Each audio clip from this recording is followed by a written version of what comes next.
I am going to paint the picture of who will be worthy of love, and I can hope for me to become that one day so that I can survive the despair of not being good enough today, because I have the hope that I will one day. And I thought I was great at controlling anger. Turns out I'm just very good at avoiding it. So if I say I'm sorry, what I'm essentially saying is, you're right, I don't deserve you. I didn't like the outcome of the theory I had been living by, so I took a risk on a theory that would probably be better. I don't feel worthy of being touched right now. Can you prove me wrong? If your barometer for how much your partner is working on it is, are they doing the same things as me, then you'll never feel like they're working on it. But if your barometer is, I want to see where they're working on it and how, and have they changed, you'll find things that you don't do. You'll find things that they're doing that you're not. We'll make it out and fall in love tonight. On today's episode, our guest is Morgan Burch. Morgan Burch is a couples coach and a parts work coach who spends her days helping people connect authentically with themselves and their partners through private sessions, masterclasses, and her free content online. It's a really great episode, and we can't wait for you to hear it. Be sure to go follow Morgan everywhere. It's Good Morgan Therapy on socials, and then also head over to our website, morganburch.com. We're so glad you're here. Enjoy the episode. Resonating so much with the idea that connection is so pivotal and so important. And we have this really big belief that it's like if you want to go fast, you go alone. If you want to go far, you go together, right? The whole idea of how important it is to have people in your life, that relationships and connections is what it's all about. Like, I think it's why we're here. I think it's the sole purpose of what life is all about. We incarnate into these bodies in order to be able to interact with each other in this way and in these physical forms and have these connections and things like that. So I really resonated with that. Yeah. Oh, I love that. Okay, there's such a spiritual element to your understanding of connecting between people. I grew up Christian, then kind of now I'm not Christian anymore. The gift, though, of having a spiritual belief as a child is that my brain kind of stayed open to it. And the reason I'm bringing this up is because I really feel like that's where God is.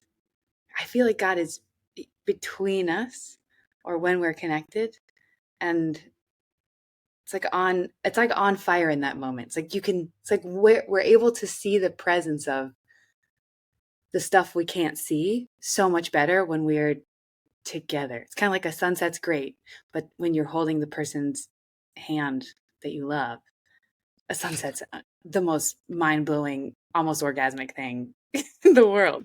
I love that you went there. I have such a deep, profound experience with sunsets, sunrises that's not unique, right? But they are so meaningful to me.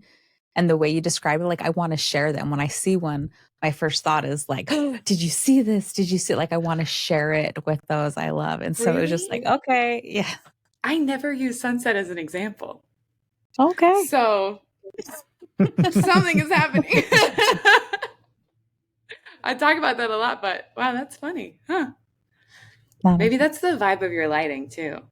You do feel like you're you're mid-sunset behind you. Oh, I like that. That's really cool. Yeah, I haven't seen it that way, but that's awesome. I like that. We'll take it. Yes.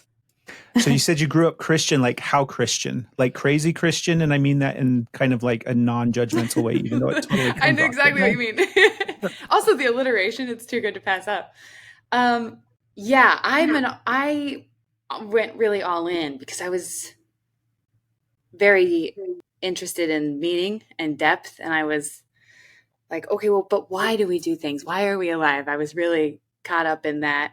I think there was some childhood trauma that led me to do that too. But I got really into it, and then I voluntarily got deeper and deeper into it. So I was hardcore into purity culture. I was hardcore into like praying by the flag, but I was also a cheerleader. It was a weird, like a weird mix of things that I was. I grew up in the poorest county of Iowa on a farm. So Christian was not an unusual thing to be there. That was the only thing to be there. And in my town, and this is why I have a lot of compassion for rural America. It's like, if you weren't Christian, you were on meth. Those were the options. And when I go back, because a lot of my family still lives there, and when I go back, that's so real. So you either are committed to a church or you have no community and you're on a drug of some kind and you have no job. So I was Christian, but I think even being spiritual in that realm, it all comes back to connection again. It's like the only way to have safe connection, the safest connection is in church. And then I went to college and I was sent off with pamphlets about how they were going to try to convince me evolution was real and how I should never believe those professors. And they were, taught by the devil and they were trying to teach me to go with the devil's ways. And I held to that somehow for like a year, maybe. And then I stayed Christian, but started to kind of open up. And then I started to learn the history of how the Bible was put together. And then I started to have more spiritual experiences outside of that. And none of my friends were Christian all of a sudden. They were all like everything else, like Jewish and Buddhist. And there was a group of Baha'is that I became friends with. And I was like, I actually really jam with a lot of what you're saying. And so that led, I don't even know why we're talking about spirituality, but that led into me connecting with myself, which I had never done because in Christianity, I was trying to always remember I was a sinner and never love and accept myself. And actually, I guess that was the beginning of this journey because I was very pure. And then I had this deliberate moment where I was like, I don't think that God cares that much about my sex life. And then I chose a guy at work who was nice, who I wasn't attached to, but would be a nice dude.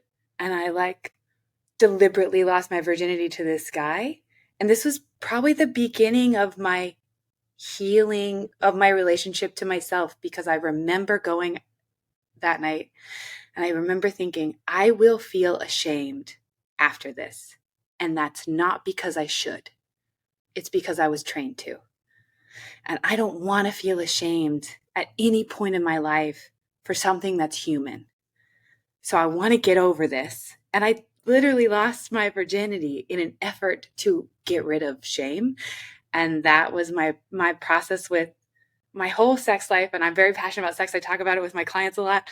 It's like healing all the shame that came with that was a gateway into, and I'm still on that journey of healing a lot of shame of who I'm supposed to be and the kind of woman a woman must be and the kind of partner a woman must be. And that led to connection to myself and connection to others. But it was kind of wild because I got on the bus after, which he was confused about, at 5 a.m. I was like, thank you so much. Goodbye. And he was like, what? What's happening? And I remember sitting on the bus and being like, I knew I'd feel this way. And that's good. This is progress. This is growing. It's not bad. It's because I was told I was bad if I did this. That doesn't mean they were right. It just means I believe their lies. And it was like such a beautiful beginning of that process. Morgan, there is so much in what you have just shared. Right. Like, I know You said be vulnerable, dude. Just launched it. It's not so much in a bad way. It's so much in you're sparking so much that we want to talk about and dive into and explore. And so go ahead, babe. Right. I got to go. You just first of all, I am blown away at the level of awareness and connection to yourself and the realization that you were at such a young age. Usually coming through and trying to heal shame around sex is something that honestly, I'm in my 40s and I'm still trying to figure that out. And you were so young and recognized that and were walking into that space in such a way and even telling yourself that's okay that I'm feeling this. I told myself I was going to feel this and it is because that's what I was programmed to feel. This is progress. My brain just I don't think I've spoken to myself that way yet. So hearing that you were able to tap into that at such a young age in such a healing way. And I think there are so many people just hearing this. If I would have heard somebody mention what you just said, that would have given me such in a way, a permission of something that I didn't even know existed, an option of shamelessness and connection to yourself that I didn't know was a possibility. Just to hear that is so, it's beautiful.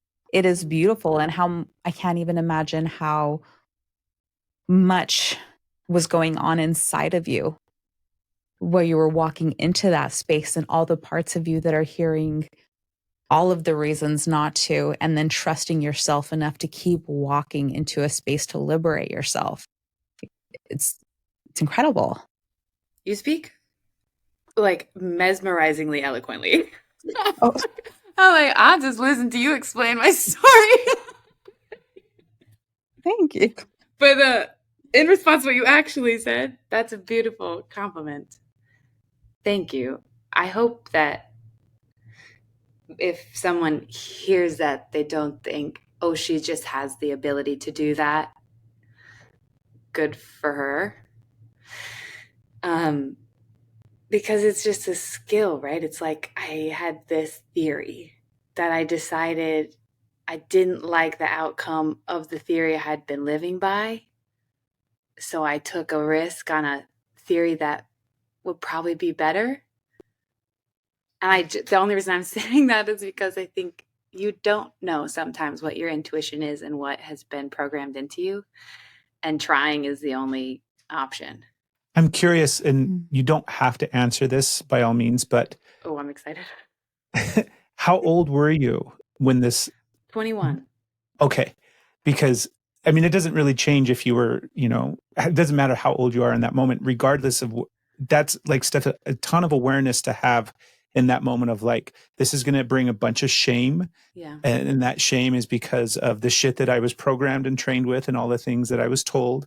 And I'm going to be able to like navigate that and process that and go through that because I know that I don't need to feel shame for something like this.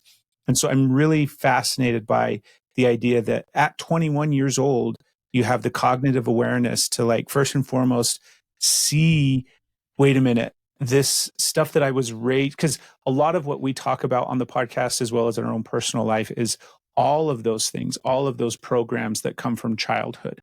I was raised in the Mormon church from a very early age. Mm-hmm. And so, right, there's some similar, they're Christians. They're just a different, fun, unique type of Christian. And we were raised in Utah. And so we grew up in a very small rural community where you either were Mormon or you weren't. And if you weren't Mormon, then yeah, you were probably some sort of like addict or terrible person or the outcast of society. Absolutely a terrible person. Right. Yes. Yeah. And all of the, like that programming that is embedded in, like was embedded into me around sex and shame and judgment. And I mean, all of those things, it took me a long, long time, like Steph said, even in some ways still unpacking those things today of what is truth for me now versus when I say lies, some of them are definitely lies, but they're just programs, right? Some of them are societal. Some of them come through church. Some of them come through family programming, things that you're told, things that you're, not exhibited, that you survive and that you go through that shape and mold you. But at 21, being able to have that awareness, I'm curious, like, did you always in some way know that, like you said, you were questioning things and whatnot? But at what point do you feel like how do you have that awareness at 21 and what leads up to that to be able to call into question stuff that is so profoundly ingrained into a person, right? Because I know that Christianity and religion, and I mean, those are some really core things that we base our life around as humans oftentimes that give us a sense of safety and security. And so what did that feel like to question all of those things? And maybe it was a process that started much earlier and that was just a big jumping off point for you as well. I don't know. I think coming from rural Iowa, going to college, and I got to college and I heard languages I had never heard before and made friends with people who were from countries I didn't know existed. I was the smartest kid in my class at my little town. Well, one of the smartest. I shouldn't say the smartest, but in my head. And I got one B plus in English class. So I was aggressive about that. But the reason that I did that is because at age 14, I was lucky to meet somebody from New York City who said to me, if you get into a good school, you can have anything you want. And I said, how do you do that? and they said, do every extracurricular and get the best grades you can. And that's right as I went into high school. So I was like, all right, that's what I'll do. That's my goal. And then I got to this good school, and I wasn't the smartest, like remotely. I was very middle of the pack, probably not even that. People were talking about books that apparently everyone had read, but I hadn't read. It was like my entire identity got knocked off of what I thought was a very firm foundation. So that prepped me to be like, I don't think I know anything. And I think that's part of what made me hold to the Christianity for another few years. Just let it transform, but still hold on to it, is that was the only thing I had that wasn't called in, like, actually that was called into question too, but it was like one of the only things I could rely on, because it's not on paper. Like, you can argue the things that are on paper, but it's spirituality. It's your beliefs. It's your faith. You're supposed to have people come and push you on that. So I was like, okay, everything else about me is totally shaken. I don't know who I am. I don't know how the world works. I don't even know geography, apparently. So by the time I got to 21, and having been exposed to so many different people and cultures, at least from my perspective, I was just primed to question things. And you made a comment that you said, it's not really, we don't call them lies, we call them programming. And you're so right. I would say, though, that the things I was really questioning were lies. I was really trying to find the lies, because I think what we spend most of our life doing without knowing it is trying to figure out what makes us worthy of being here. A lot of us, because we didn't feel inherently worthy when we were young. And I think a lot of my journey has been proving that to be a lie. And the programming that I had was telling me it was true. There's something I have to do to deserve love. There's something, and I was trying different programs. And a lot of my versions of Christianity that I did, I went very evangelical. I did like the healing hands and I was all in. All of those are because I was trying to find, like, there's got to be an avenue where I will feel good enough. Because if I just do the right things. And so at the end of the day, I've landed on, that's a poisonous lie. And a lot of my programs were in effort to try to prove that lie true. Try to prove, like, yeah, there is something I can do.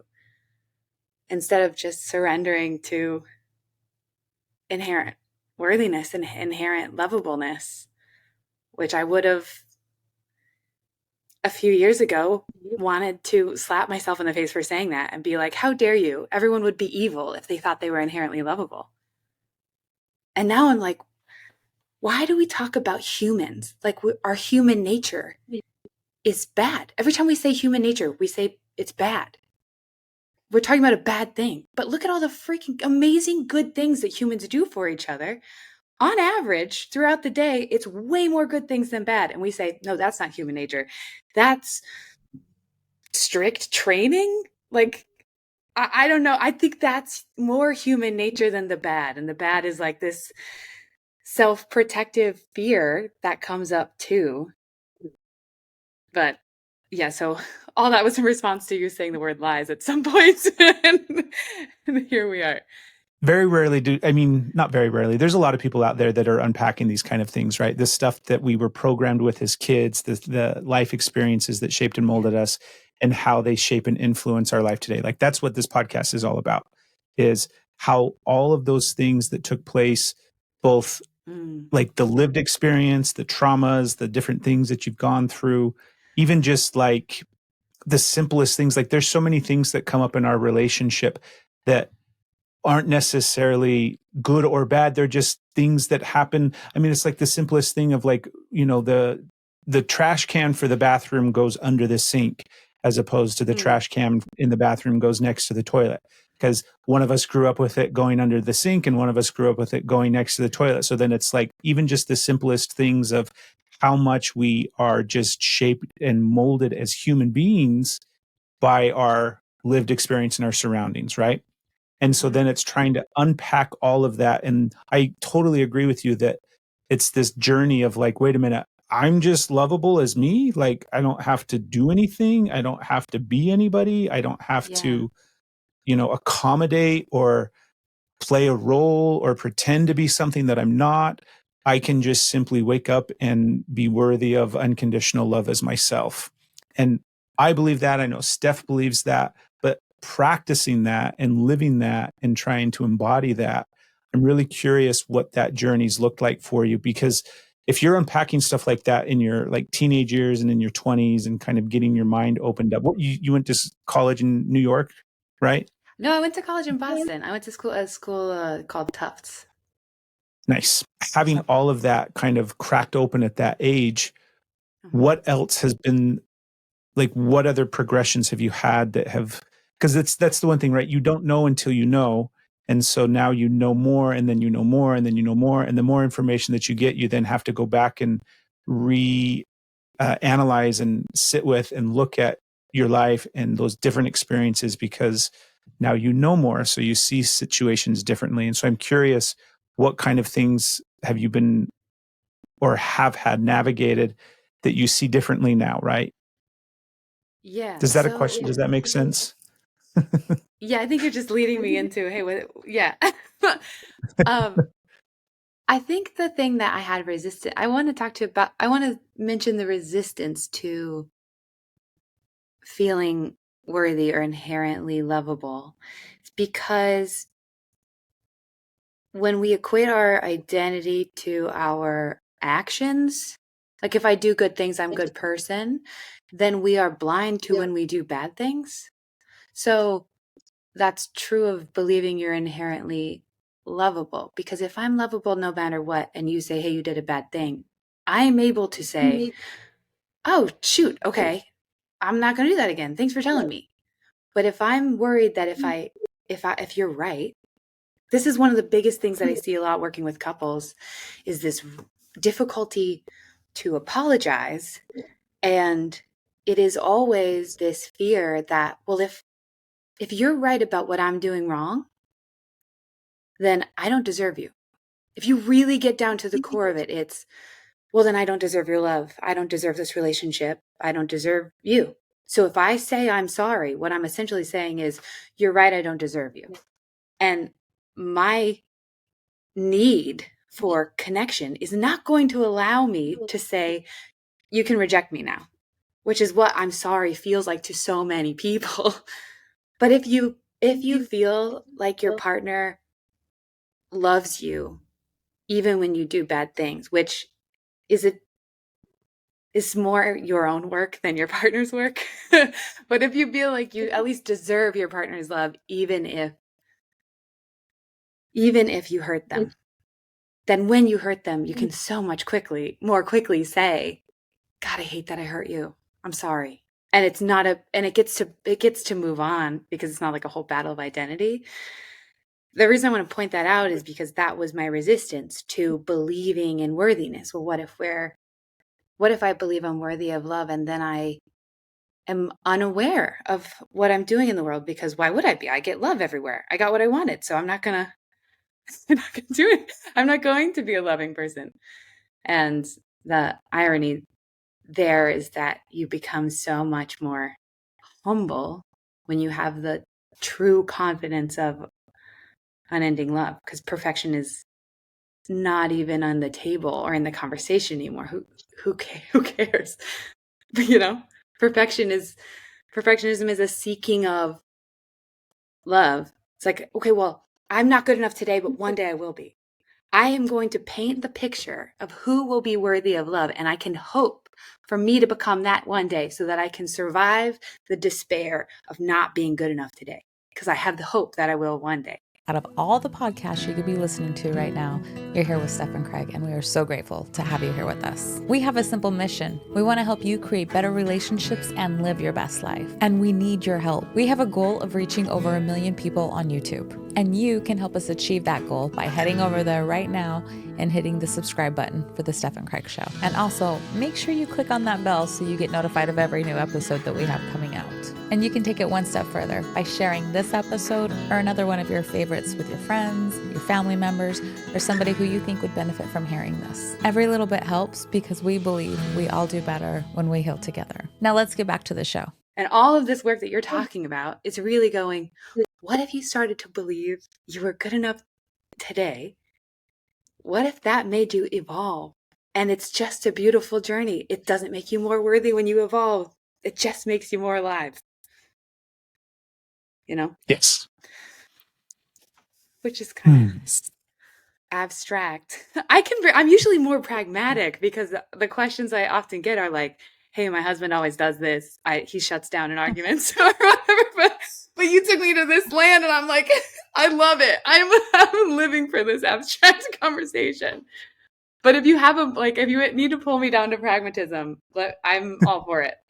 We navigate, because in our relationship, we're constantly obviously confronting all of those, like, wait a minute, you just said that to me. Like it's trying to navigate what takes place in a relationship from the perspective of like, not just fully formed adults that can rationally communicate and talk, but what's actually happening underneath the surface of all of it. Why are we reacting the way that we're reacting? Why do I go ahead, Ben? Oh, no, sorry. Go ahead. Why do I feel the way, like, do you know what I mean? That's what we've been doing a lot of, not just lately in our relationship, but understanding that, wait a minute, we're not actually we are in relationship with each other, but we're in relationship with everything else that this person has been in like their entire life is showing up in front of me at times. And I have to learn how to like delineate between, wait a minute, this is present day Steph. And then this is like 12-year-old Steph or 5-year-old Steph or 17-year-old Steph. And how do you do that in real time? We just nail it. No. In real time, it's honestly, for me, I think it's when I've caught myself in reaction. And so when I see that it doesn't always happen. A lot of times it's just the reaction plays out. Here's my reaction. And it's just going to naturally just flow through. But then there comes a point where my reaction stops and I gain awareness of my response is happening. I gain awareness of my reaction. And then I can slow down and then I get in that self mode and I see where I am coming from that wounded place. And then I can see where Craig is coming from. So it takes a pause and then everything starts to just be where it is. It's like, I think I've heard you say you can't choose your first reaction, but you can choose your second one. And that really, really reigns with me because I think we had that the other day where I was like, I'm sorry that was my first response. And then I was able to speak with you. Like it came out messy and now I can speak to what that actually is. So a lot of times in real time, it's after the awareness comes, after you've had that moment of, oh, that got me. Here's a response. And okay, now I can see where I am. I can see where you are. And I can speak to that from that place. So when Steph, because in this example, Steph is the one that was in reaction. So Steph reacts, then goes, oh crap, I'm going to try that again. Essentially, that's the phrase that we use. Then Craig, at that point, how do you pull back from feeling defensive and meeting her? Because now you've got your first reaction you have to deal with. Yeah. I mean, it's been years and years and years of practice together because it's being able to recognize, it's like holding two things at the same time. I can hold the reality of the way that I visualize it or think of it is it's like I have an adult, fully fleshed out, higher consciousness version of me that can kind of see the totality of all of it. I can see in the moment that I triggered her by my reaction or by something that I said, even if it was harmless in a sense, or, the intention wasn't to hurt anybody's feelings or to do anything. And then she's in her triggered state and she's reacting to me. And then being able to like hold the space of those two things coexisting at the same time while actively acknowledging what my nervous system is doing and making sure that I'm kind of like constantly aware of where I'm at in regulating that, because at some point, if my nervous system gets too activated, then it's all out the window. Like I can't, I can't then, I don't have the capacity then to control that process. It feels like I don't have the balancing act anymore. I'm just at the mercy of those fight or flight responses that are coming out, and all of my coping mechanisms and all of the defensive mechanisms and things like that. And so it's just really a lot of practice of being able to have hard conversations over and over and over and over again. And being able to do those hard conversations like incrementally better, where, you know, it's a lot of apologizing, it's a lot of accountability, and it's something that we just have had to practice like repeatedly, constantly, over and over and over again. And it sometimes we lose track of it because like we're in it so much that it's just a way of life at this point, where we're constantly working to be better people, working to communicate better, working to be better partners, working to be better individuals. And we've been living this way for years and years and years now. And sometimes it's hard to remember that because it's such a normal way of life. But that's what it looks like if we really try to break it down, is it's having a lot of awareness of my own nervous system, as well as like my triggers and what sets me off. That's really important for me to know. If she touches upon a wound, you know, when I start to feel judged or criticized, that will trigger me. So then I have to be conscious of like, okay, I'm interpreting what she's doing as a judgment or a criticism. That doesn't necessarily mean that's what she's doing. She might be, but she might not be. And so being able to just stay in that moment of like, I'm triggered and activated in this moment because I'm feeling judged and criticized, but giving her the benefit of the doubt that that's not what she was consciously doing in a mean, manipulative, trying to hurt me kind of way. And if she is in fact judging or criticizing me consciously, that probably means that she too has lost control of her nervous system, and she's in that super activated state where she's just trying to protect herself. So we always try to look at it back from that perspective of like, what version of child are we dealing with? Because we have such early coping mechanisms that are built in that are those defensive things of, you know, judging and blaming and pushing away and withdrawing and all those kind of different things. It's hard though. It's hard. Well, okay, so I'm asking, well, obviously this is like what I do all day, every day for work.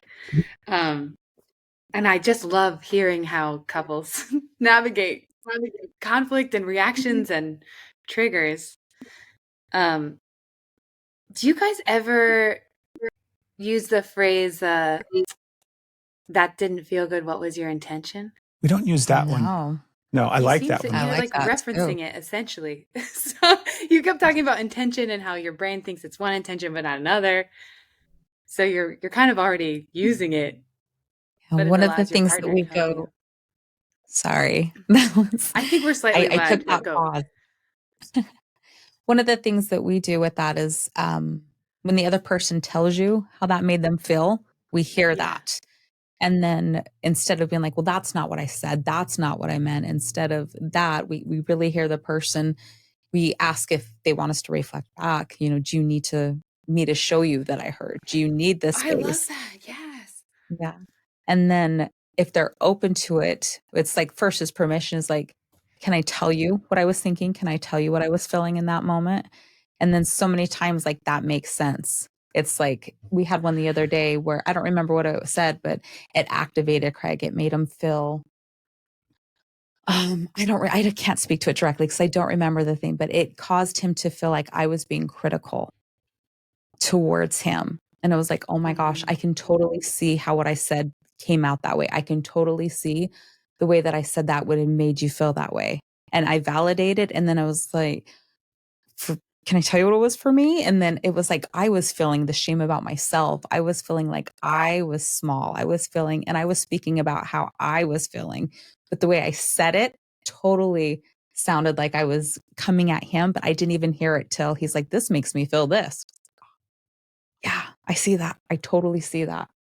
So it's just like those, and that's when we're nailing it, by the way. Yeah, those are good days. Yeah, that's when we're just like nailing it out of the park. That's not, we definitely have a lot of hurt feelings at times and misinterpretations and we mess it up, but then we can come back to it. And sometimes it takes us a little while to come back. Sometimes we're still too hot, but we like check in with each other. Like we have this thing of like, if our needs are met, are we hungry? Are we tired? Do we have to go to the bathroom? Like that kind of thing. And if our needs aren't met, then we're not coming to it in a space where we can hear the other person, where we can communicate effectively. We're coming through it like trying to navigate all those unmet needs that put you in an activation set. Yeah. Do you know about the S.E.E.N method? You're kind of I leading do, me and I'm really towards it. yes. Talk about it. I am so excited to hear you talk about it. That, but I don't want to. Sorry, you're okay. I want to pause for a second because I really want to get into, like, we have a good sense of who Morgan is to some extent, Right, and sure. I mean very little, right? But I'm very curious because I also believe that everybody that goes into the space of trying to help people heal in some capacity, whatever that looks like, right? There's so many different ways that looks. But I think that genuinely the people that go into the space of trying to help other people heal and become better versions of themselves, in some ways are still just trying to do that for themselves, right? That they're still just trying to feed that part of their need to, and I might be projecting here. If that doesn't fit for you, by all means, it doesn't fit. But it's like, what has your progression been in your life, and what have you gone through that has been really both like difficult and challenging for you, but that has also given you the like you can't help anybody with something that you yourself haven't navigated to some extent, right? You can't necessarily take people to places that you haven't gone yourself. And so I'm curious what that has been like for you, and what places have you gone? Like, if we're going to explore the shadow, what is some of that stuff that you've had to navigate and go through? So the origin story of all of the stuff that I teach is actually not with my husband. It's with my parents later in life. So I didn't have a very good relationship with them, not just because they had trained me to be very independent. And that was the best thing I could be, which means I just didn't share anything with them. And I was very isolated from them. And I was isolated from everyone. So I had left. I was I didn't have any good friends. I didn't have. I had one good. I had a good friends that I was literally trying to break up with them because as friends, because we were too good of friends and it was time to move on so I could be a strong adult. This was at age 25 that I was doing this, and the turning point was twofold. So first, there's this friend that I took to a coffee shop, and I was like, "So this was a great friendship, and this was lovely, and I love you so much. Thank you." And she's like, "You're my friend still. I don't care what you say. We're gonna be friends." And I was like, "Why would you still want to be friends with me? I'm not. Why would you want?" Like, I was so confused. I was certain that she was ready. Like, that's the way I thought relationships worked. So I was a very isolated individual, and she was living in a different city than me, and I didn't have anyone else, and I wasn't close to my family, and I had the job I thought was the way to go, which was a job in finance, and I was in line for potentially getting this great promotion where I'd be making great money. And I was like, all right, I'm doing everything that I'm supposed to do as an independent woman. And I was dying. I was like, I kept running into the stairwell of this skyscraper midday to have these panic attacks, which I didn't know what was happening to me at the time, where it was just like my whole body was convulsing and it was awful. And I was so confused. And my every morning, I remember, I have so many vivid memories of odd, unimportant places, of me just thinking so hard about the question, why do people choose to keep living? Why would you choose this? And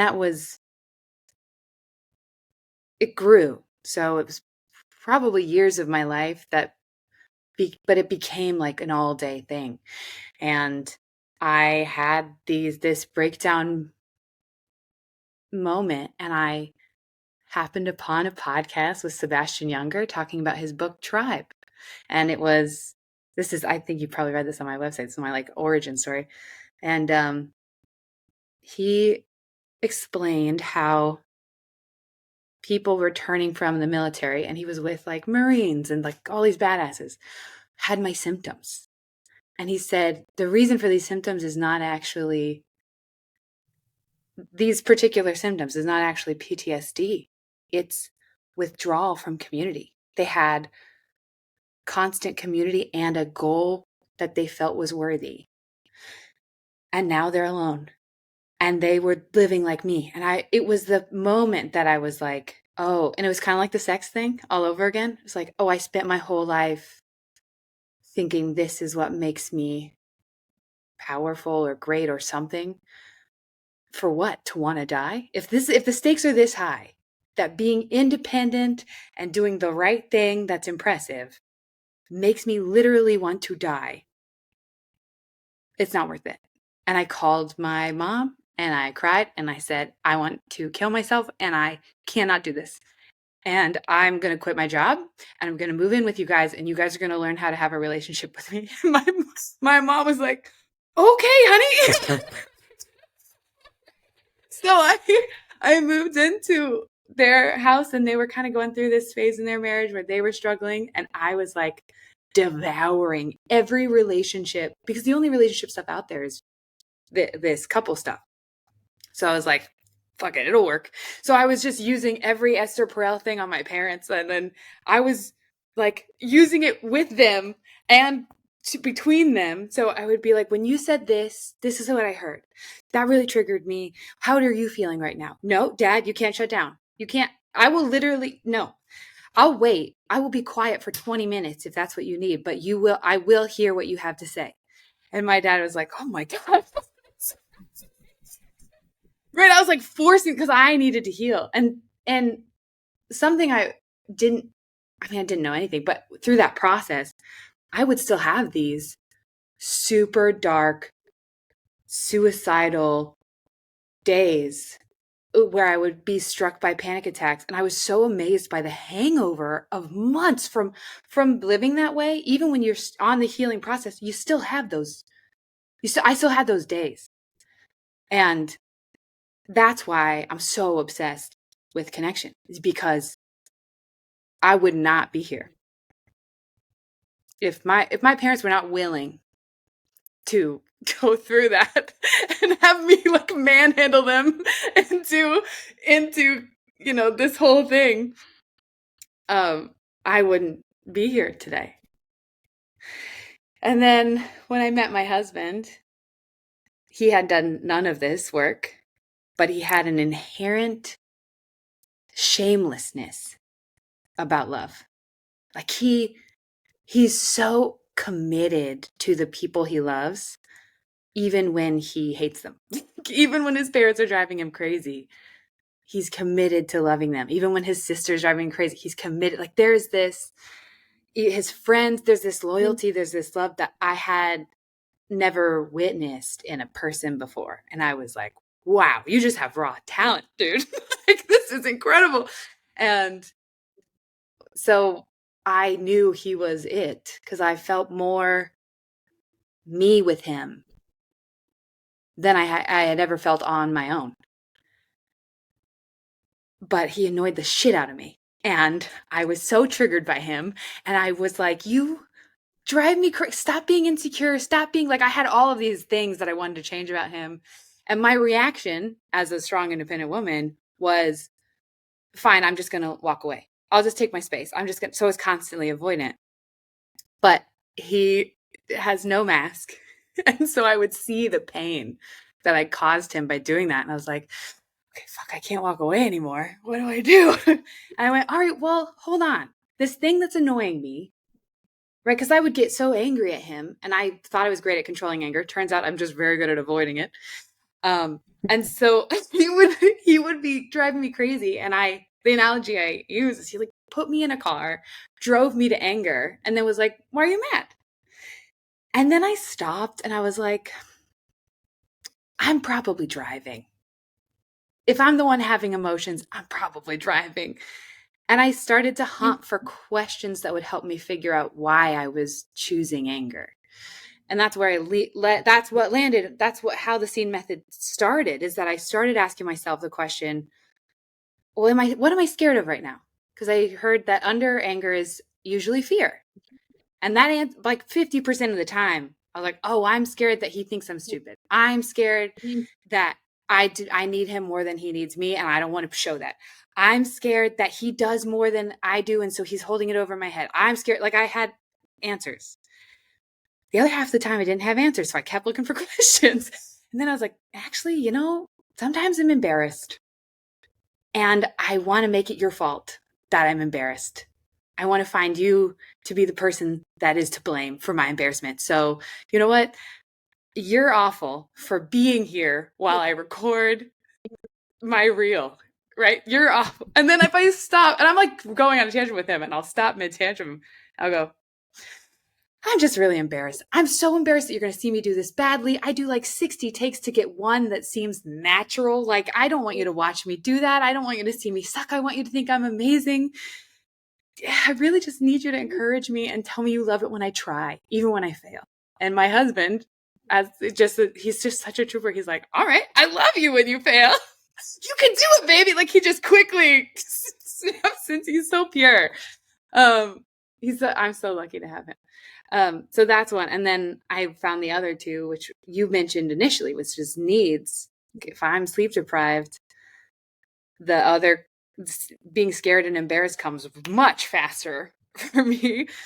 And expectations, which I think is the most overlooked one, because I would get mad at him for not meeting expectations that I didn't know I had. Because we all have, as humans, the only way to survive is to walk into a space with an expectation. I open this door, and when I step, there will be floor. That's an expectation, right? And when we get married, when we have a partner, we're like, well, men act like this, women act like this. This is what you do in the kitchen. This is how people respond. When I'm sad, this is how you respond, because that's how my mom responded. Like, you don't even know your expectations. So I started to ask myself, like, what was I expecting him?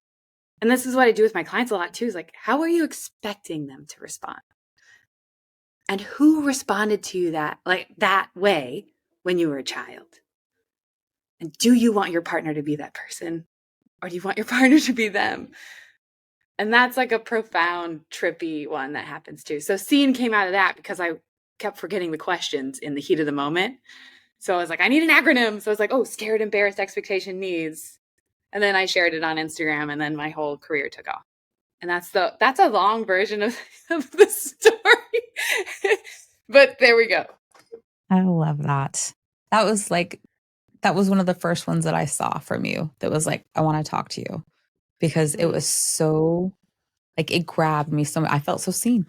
And then it was easy to remember. There's so much of what you say that just applies and that I resonate with. And it's something that I get to use in real time too. I hear that, and then I get to implement it, which I love. I love being able to do that.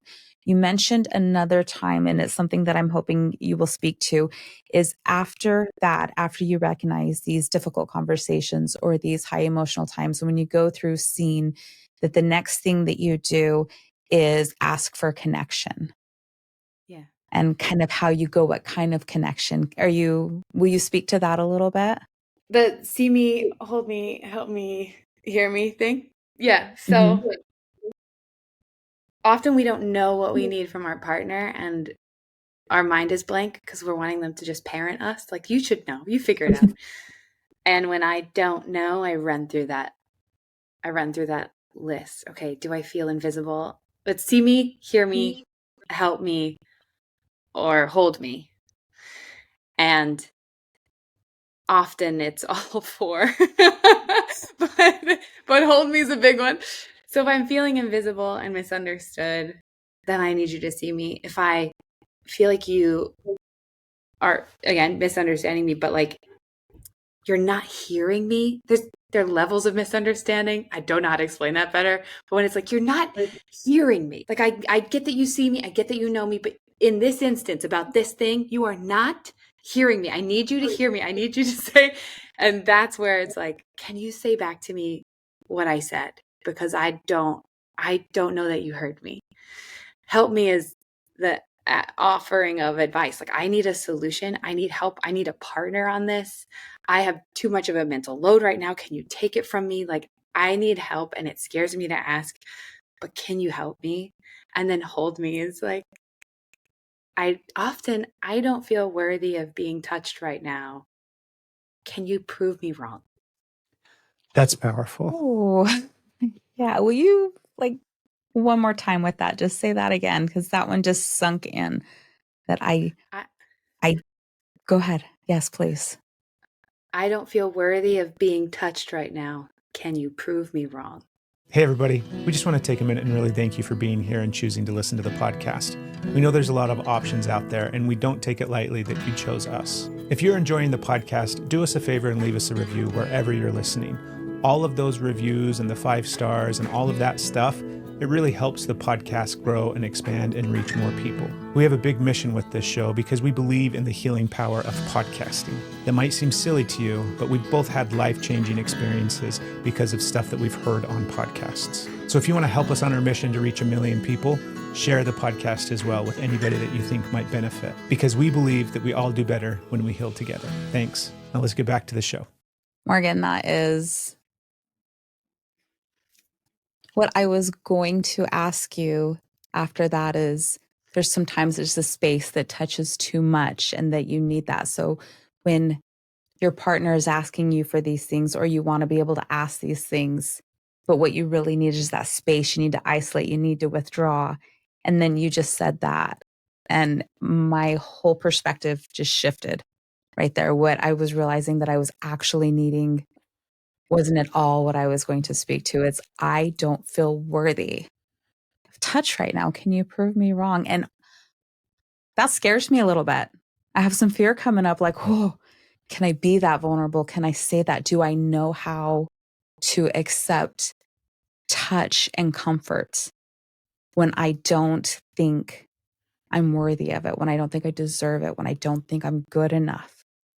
Because my brain has decided to shield me from that and just tell me I don't want it. Yeah.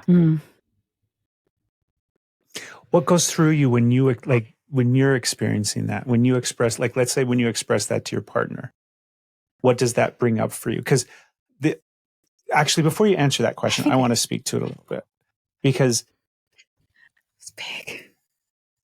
we do a lot of healing work in the space of like this nervous system stuff, where we have a phrase that we use, like, I'm buzzy today, like I'm just buzzy, like I can't, physical touch, slowing down, like, all these kind of different things. I'm just too buzzy right now to kind of even just like leaning in and giving a hug, or a kiss in the morning or something like that. Sometimes Steph wants a longer hug or a longer kiss, and I can't slow down enough for it. And that verbiage of like it's truthfully, it's hard for my, I don't want to say masculine brain, but I know that as a man, I struggle so much with the idea of needing physical touch, needing that connection, that physical connection, and not thinking that I'm worthy of it. Like, shame is such a fucker that it gets in there and it just manipulates all of those things to the spot where I feel like, it's way easier, obviously, to just kind of shields up and protect myself from that space and move forward.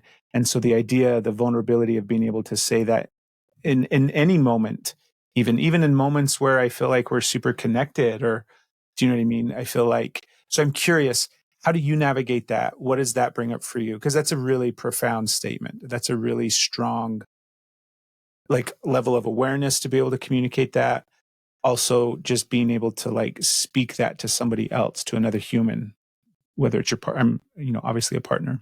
I have to admit two things that are hard to admit to myself, which are, I'm afraid to be alone and I need my partner with me, especially given that my greatest identifier for so long was needing no one. But I have this, so it takes time usually. I usually withdraw and then come and then walk back and I go, I know that it's not actually ever a healthy feeling when I withdraw. It's a safe one, which is different. And when he's a safe space, right? This is not always like on the days he's feeling right in the moment. If he's feeling defensive, he's not going to do a great job at being the safe space I need. But choosing the safe, comfortable space alone isn't the healing choice. It's the one that perpetuates my own isolation and my own toxic beliefs about myself. And choosing the scarier safe space of being with him is the one that it amazes me at how much it heals me. I have this check-in I do with myself with the buzziness that I ask myself anytime I think something's really important. I'm like, why do I need this to be important so badly? Like, I need to answer this email and I need to respond to these DMs. And babe, I can't talk to you right now because I can tell that this person's really hurting and they need me to respond quickly. And like, I'm giving these great examples. And when I can be like, if I, it takes me too long, but again, luckily he has no mask, so I can see the pain on his face to realize. And I'm like, oh, I need this to be important because I'm trying to keep myself from needing you. So I'm proving that I'm important by all of my shit mattering more than you. Would you say that, because another thing that I think is always fascinating, would you say, you said your partner wasn't really in the space of doing like relationship work or working, like what? He's a home inspector. How does that not, like, because we get the question all the time, like, I'm working on my stuff, but my partner isn't working on it. It sounds like he's definitely supportive of you, obviously, but do you guys struggle in the space of like you're trying to quote unquote work on the relationship or heal things and he's not necessarily taking as much of an active role? And maybe he is. I don't want to put words in anybody's mouth, but. Okay, so actually I love this question because people talk to me about it too. He works on the It really relationship. sounds like you're super, like, I don't mean to interrupt you, but it sounds like you have massive awareness of like this throughout the whole conversation. I'm sitting here thinking about how connected you are to like your own lived experience, willing to like be vulnerable enough to ask hard questions, willing to sit in difficult spaces, willing to just like acknowledge and recognize, wait a minute, this is the direction that I need to go. I'm going to go in this direction. I'm going to do this thing because this is what I need in this moment to heal, to move myself forward. Like so many of your stories and so much of what you have shared has been kind of that exact thing of like, I can do this. Like there's definitely some resilience, like you spoke to, like I'm relying upon myself because I can't rely upon anybody else. But even just having that awareness and the willingness to go for those things in such a, what's the word? Like it's almost like you're throwing not caution to the wind, but it's like so It's courageous. that's a good word for It's it. just courageous. This radical courageousness you have to go into that and step into that. Thank you. The stakes are really high. It's easy for me to feel depressed and it's easy for me to feel suicidal. And that sucks, obviously. But the good side of that is that it makes the stakes of you not liking me are pretty low. Like if I post on social media and it doesn't go well, I'm bummed. I think about it. I'm like, oh, I want to do better. But if I post on social media and it's inauthentic, the trigger in me, like, it's so easy for me to. Like, I removed a video on YouTube because I thought it might be too polarizing because I was talking about sex and purity culture. And I was like, well, I don't want to isolate people. And I felt like I lied by removing it. And it's so easy for me to fall into depression. Like if I start to feel like I'm being who people want or need me to be instead of who I am, life can so frustratingly quickly become less worth living. And I hate that. And I run from that so aggressively. So to what you looks like, courage to me looks like the only way I can keep living, which is an extreme thought, but Courage is doing really hard Courageous. things in the face of fear, Yes. like being afraid and still doing it, knowing that it's going to be hard, knowing that, like it's this or death. That's courage.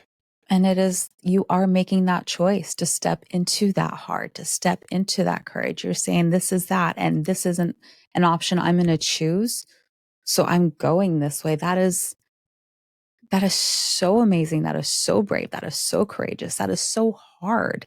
Even when you feel like it's your only choice, it's still that choice that you're making. And that takes everything at times, literally everything. yeah, but if it doesn't feel authentic, I will give it nothing. Yeah. Like I just can't.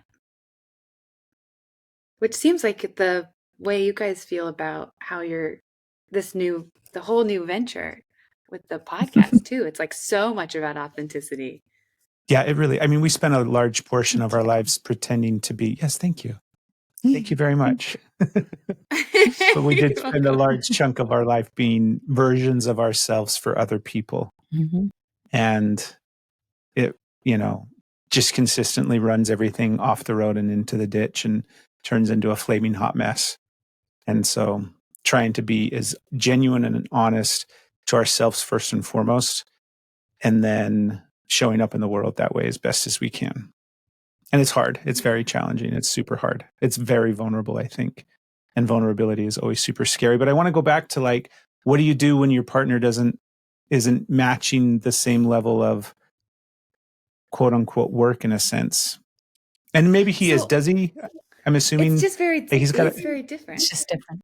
Yeah. Yeah, like I listen to endless podcasts and talks and audiobooks and read books, and I love it from an abstract way, then taking it down to practical. What part of the reason that my content online hits is because he thinks so mechanically and so pragmatically that when I talk about this with him, he gets it in a mechanical way, in like a part of the earth way.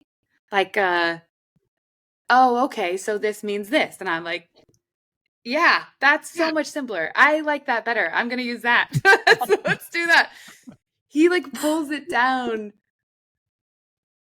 to a purer, simpler way. So this is the thing I hear a lot from people too. Is like, well, they're not working on it. I'm doing a course and they don't want to do it. I'm reading the book and they don't want to read the book.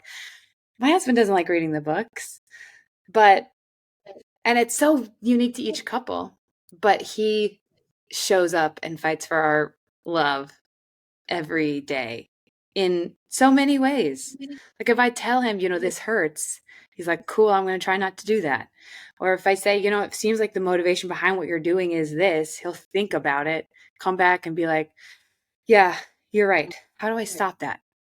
Like he doesn't want to read the book on it because the book doesn't it's too much stuff that's not applicable to right now. But if he's like, here, I see what you're saying. I was thinking about this too. Maybe this, what do you think? What should we do? Like, he's like a farmer about it. He's like, okay, you dig the hole, I'll throw the post in and then we'll pour with the wire. Like, once he understands and he wants to understand, always wants to understand what's happening. And once he understands what's happening, he wants to find a solution. He wants to seek understanding. I mean, this man went from being absolutely terrified every time I had any emotion beyond happy to now saying, babe, it's okay that you're not happy right now. You don't have to change that. And then leaves. And I'm like, that's all I wanted. Like, we're good. We're like, he's like, went from this hyper codependent guy who had lots of anxiety to not really being that, just being really compassionate. It's like so cool to watch him change and watch me change because of him. And like the way he sees things is so different than me. So I think if your barometer for how much your partner is working on it is, are they doing the same things as me, then you'll never feel like they're working on it. But if your barometer is, I want to see where they're working on it and how, and have they changed, you'll find things that you don't do. You'll find things that they're doing that you're not. So it's just so easy to put our lens on them and like not even notice that they're doing so many beautiful things that are uniquely theirs. I think That that's is really, so really profound. significant. Right. I think that is such a huge thing right there that you just said, because oftentimes I agree, right? They are doing stuff that you might not even be aware of, or you might be aware of what they're doing, but you don't understand why they're doing it. And it is, Yeah. in fact, something that is really healing and really profound and really important to them. And so I love that you brought that up. And I love just that perspective of like being willing to get really curious and looking at it through, rather than applying all of my filters and all of my thoughts onto them and onto my partner, just being able to open up and see it from a different lens and a different perspective. I think that's really, really important. What were you going to, wait, no, Steph, go. No, I was just going to say, yeah, it totally opens up a window of possibility, because we do get wrapped up in what we know and understand. And that is our point of view, our perspective. So when we don't see that reflected back, it looks like an opposition. In reality, it's another way. It's a partner next to you that's doing it their way. Yeah. And it's like when you can take that context and recognize that, it's like a prism of possibility that opens up. It's a multifaceted color of different ways that they are contributed and bringing in. I love that you said that.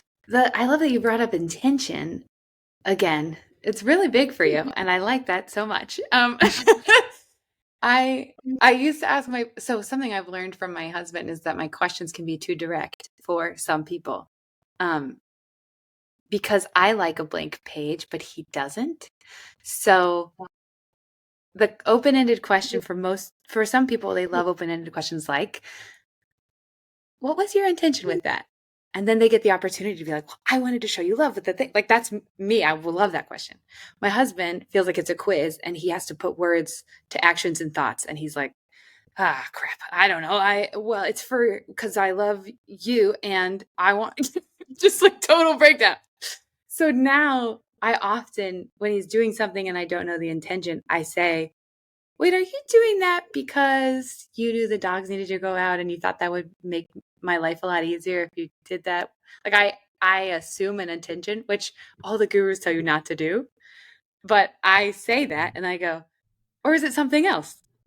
And that's like, he's like, yeah, you got it. Or tells me the something else. I'm saying that because I wish I had somebody tell me, like, this is a good way to ask this question. So if you want to ask your partner, hey, what is your intention? But that comes off as an attack to them.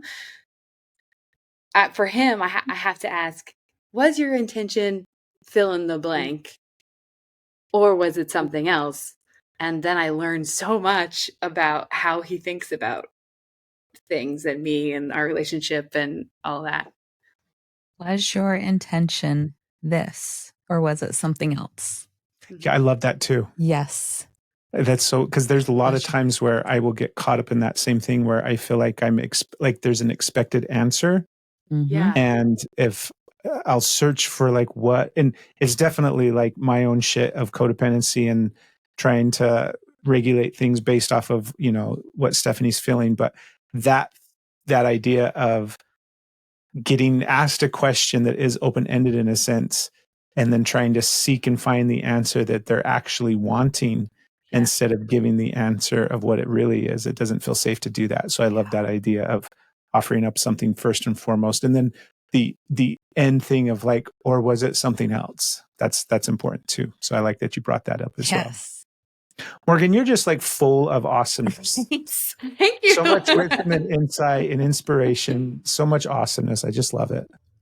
Thank you. Right back at you. This is so beautiful. It's Good Morgan Therapy. Is that on Instagram and everywhere else, right? Yeah. That's the name of my shows and that's the name of my Instagram. And I love it. my website is morganburch.com. So we can find you everywhere on social media with Good Morgan Therapy, Yeah. your website at morganburch.com. Mm-hmm. And what do you have going on right now? I do private sessions with couples. My Mhm. motto, if you go to my website, is my goal is for you to not need me. So I do mostly couples. I do some individual work too, but even that work is parts work. And the point is for you to not need me. So I don't do long-standing weekly, I'm your forever person. My main mission is to help people trust themselves and their relationships so much that they can create their own tools, or when they find tools, they can implement them on their own. So I work privately, and then I have a master class that I just started in this month. So it's still in the beta phase, where I work with multiple couples and multiple singles at one time, learning the skills to have a really secure, healthy relationship and handle conflict and resolve old wounds and recognize where your childhood comes up right now in your relationship, all that kind of stuff. So that's the S.E.E.N Masterclass. It is all on my website, morganburch.com. Thank you, That's Morgan. amazing. Thank you. So It's been yes. such a pleasure. Such everybody, a pleasure. You say We like have everybody go to your Yes. go to your website, go sign up for this class. You can see just how impactful just one episode, just sitting here in this one conversation, and how impacted we are and how much we have taken from that. And everybody that is listening to this, I know, is feeling like this and is benefiting from you and is having these nuggets of inspiration that is taking them to the next step. So go to your website, check it out, go follow Morgan everywhere for sure, because oh my goodness, You have such great content online so too. good. Thank you. Everything is just like, oh, like there's so many times. Anyways, Yes. Thank you, Morgan. This has been awesome. We could go on and on. Yes. We have a mantra as well that we close every episode with. It's expect the best. Plan for the greatest. And we'll see everybody next time. Wait and see, you and me, we were meant to be. We want to make something perfectly clear. This podcast is presented for educational and entertainment purposes only. It's not intended to be used as a substitute for professional advice. We're sharing with you our own personal insights and experiences, things that we have found to be helpful and healing on our journey. But we are not licensed therapists. If you need help, it's important to seek out a qualified professional. Remember, we believe we all do better when we heal together. See you soon.